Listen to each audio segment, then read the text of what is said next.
अस्सलाम वालेकुम गाइस। तो यहाँ पे अब हम अंदर जो दरबार है शाहरुख आलम गिफ्ट शॉप है, ये यहाँ पे बनी हुई है। तो अब हम यहाँ से अंदर जाएंगे।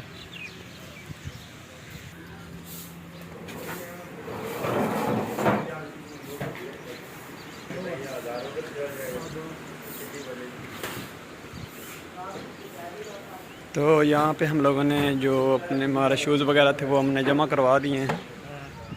ये मज़ार है।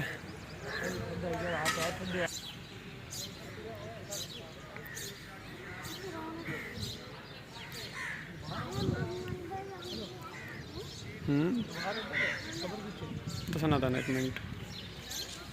ये सारा अंदरूनी हिस्सा है, ये देखें। नहीं वो इतने नहीं आया, तुम दसागा मैं।